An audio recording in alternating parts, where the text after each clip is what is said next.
What's up, YouTube? It's Dual Killing Anime coming at you with another video, and I gotta go Superman on this video because this is my first ever arc review video. That's it. That's how it is. I'm gonna go Superman on this. I got my Superman hat. Let's go. And I'm gonna be talking about one of my favorite series today in manga, and it's called Berserk. And Berserk, as I'll just give a side note to it, Berserk, as in the seinen manga, is a very good series. I recommend everyone who's watching this video to go check it out. But I do warn you, if you are squeamish and you are not off of that medieval type fantasy world with blood and guts and stuff like that, then you probably won't like this. But if you can stand that and you're a very good fan of the shonen manga and you want to be introduced to a seinen type manga, this is the one you need to see first. Alright, let's get down to the video. Like I said, my first ever arc review video, and none other. I can start it off with this good series. It is called Berserk, and I'm going to start off with the Black Swordsman arc.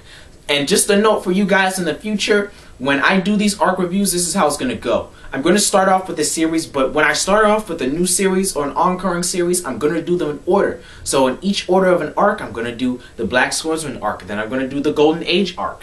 But, you know, let's put One Piece over then. I'm going to do, let's see, sagas too. The East Blue Saga, the Baroque Works Saga. Inside those sagas, I'm going to do the arcs in order. So it's not going to be all willy-nilly the way you can't catch it. I'm going to do these arc/saga reviews in order. So I'm starting off with the Black Swordsman arc in the Berserk series. So let me give you a little history on the Berserk seinen manga, okay?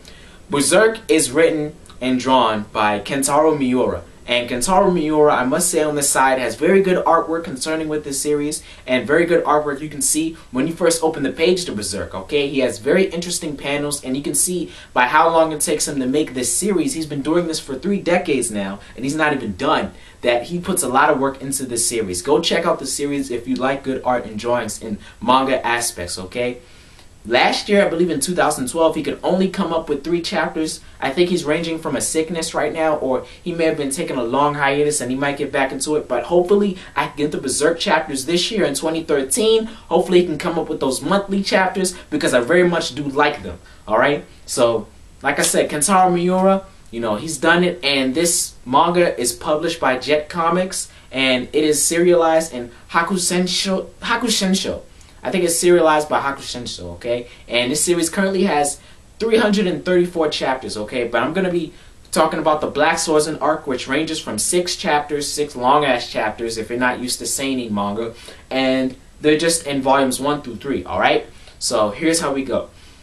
The Black Swordsman arc basically has the introductions of the characters Guts and Puck, okay? Guts and Pucks are the 2 main protagonists, or, you know, the main protagonist and the side character or side protagonist inside of the story, okay? And we're introduced to how Guts fights, how Guts' attitude is, and his persona, his attitude is pretty dark, pretty like the lone wolf, and you could see from just his battle scars, you know, he doesn't have a right arm, it's cut off, it's replaced with a slingshot arrow, and by his eye it's cut off, that you can see he's a struggler, he's a fighter, and with his big ass sword, he's very much unique.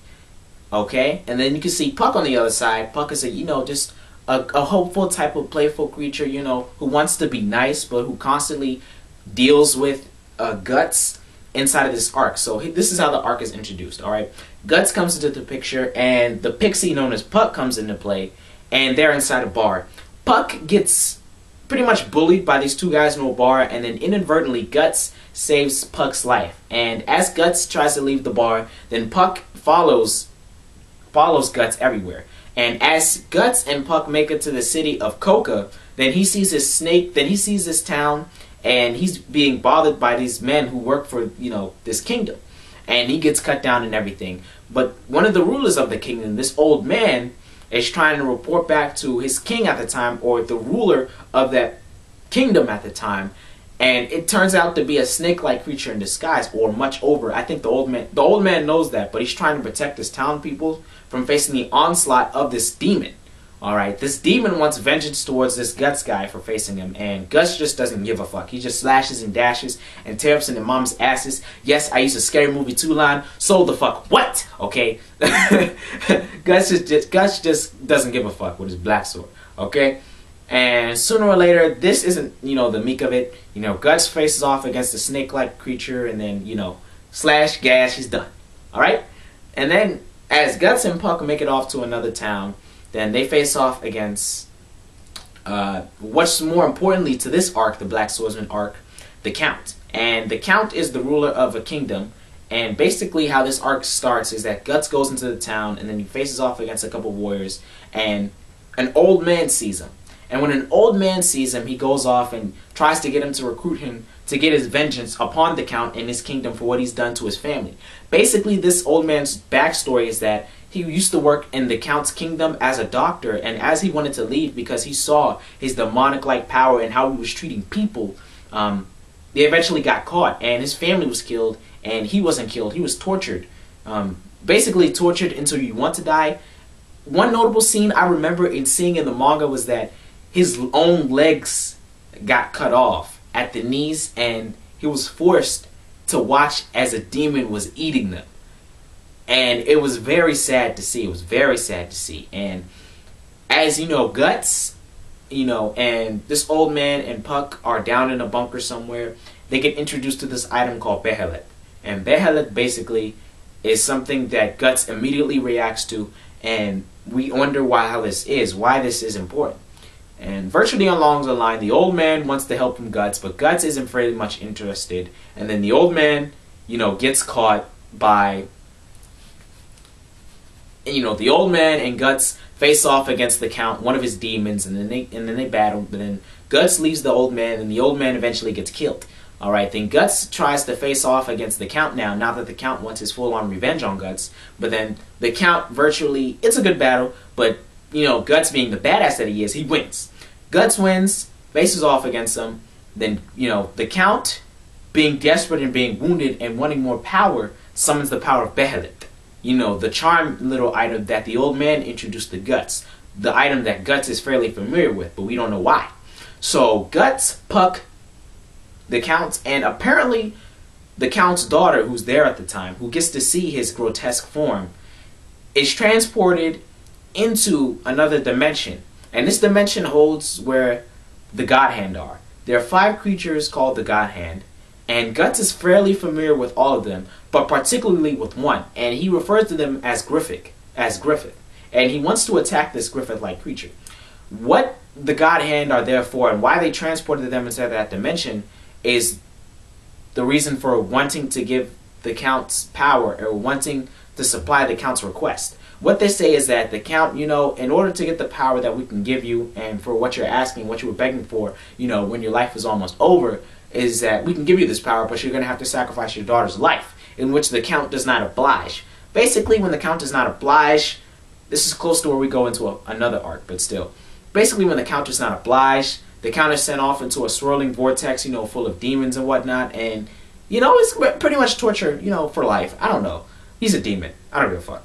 And Teresa, Puck, and Guts are transported back into the human world.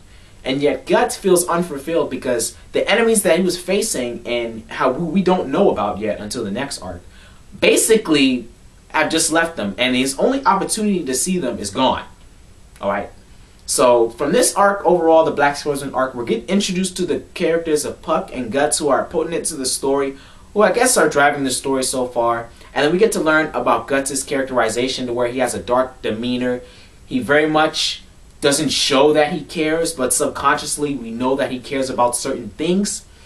But also we get to see that from his psychological mindset, how he sees things. I believe there was one scene in where he saw the slug-like creature, and then when he saw the slug-like creature after the old man got slaughtered, I believe, that classic European slaughter, we get to see the psychological mindset of Guts at the time, and what struggle he has to deal with even today with the actions that he does. Because his actions tells one thing, but his subconscious and his psychological mindset say another thing.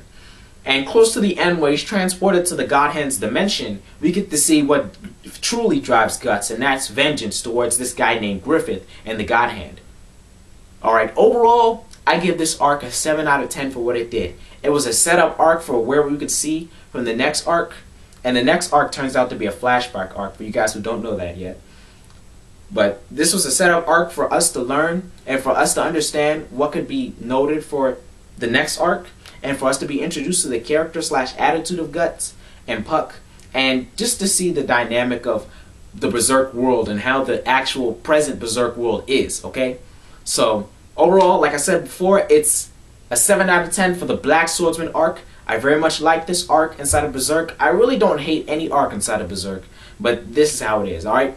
This is how usually my review videos are going to be. I just went Superman on this first ever arc review video. You know, I just cranked that door killing, you know. Now watch me, you. Now, no. Never again. Never again. Okay. But, okay. This has been Door Killing Anime. Like or dislike this video. Doesn't matter as long as you get my name out there.